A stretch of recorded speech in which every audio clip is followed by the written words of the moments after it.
The City of Cuero wants to keep you informed. Here is your November 13th Cuero City Council meeting recap. The meeting began with the reading of the Veterans Day proclamation by Mayor Postmeyer, which recognized the service and sacrifices of local veterans.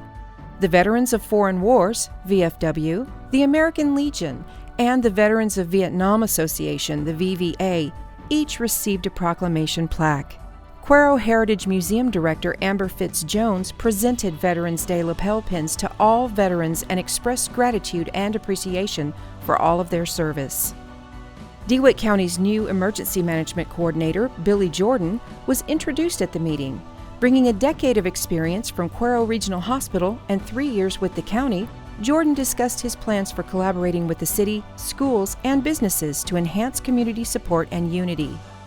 Council recognized first responders for their professional resolution of a recent 5-hour standoff, as commended by a citizen's letter praising the peaceful negotiation led by Police Chief Stephen Ellis and his team. The 2023 Cuero tax roll, as submitted by the DeWitt County Tax Assessor, was approved unanimously by Council on an emergency reading. Council also repealed, in a unanimous vote, an emergency reading of the Juvenile Curfew Ordinance of December 20, 2020. Council then approved 2 ordinances to help prevent entry and reduce littering by closing Lacey Street between Block 564 and 565 and Stell Street between Block 30 and 31. Under action items, Council accepted the Planning and Zoning Board's report presented by Paul Harper regarding the rezoning of the southern portion of an 87.19-acre tract from General Residential, R2, to General Industrial, I1. By rezoning, Caprock RE will be able to proceed with its solar panel project.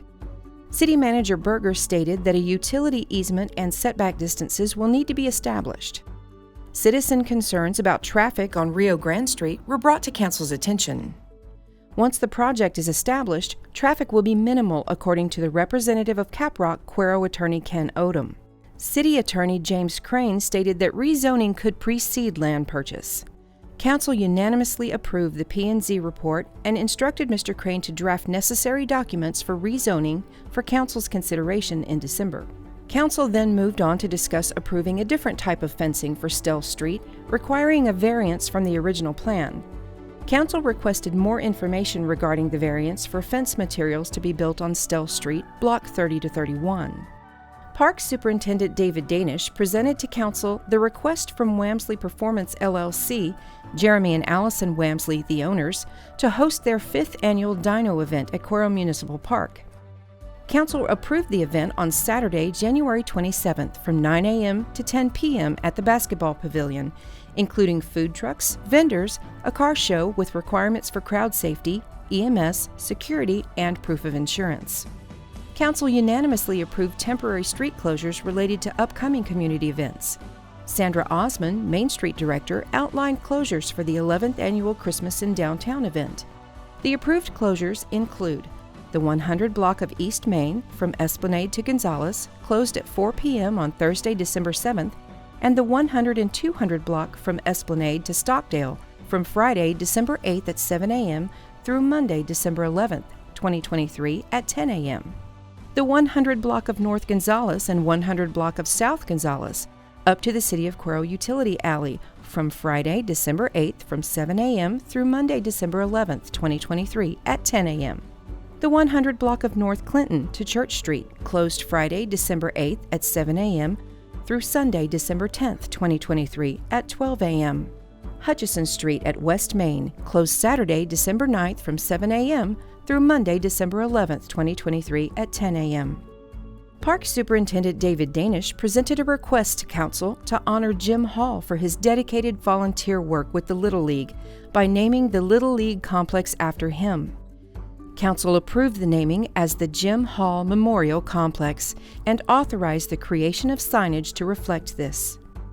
Council discussed and approved emergency repairs for Water Well Number 12, located on Bridge Street, with an estimated cost of approximately $107,000.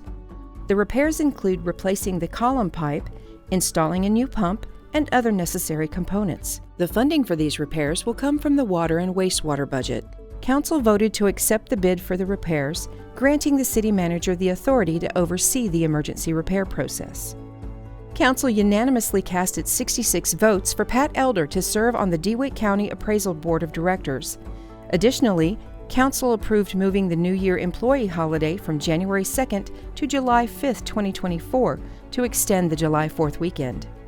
The Considerations and Action Items session concluded with a discussion about entering into an interlocal agreement with the City of Gonzales to hire a building official.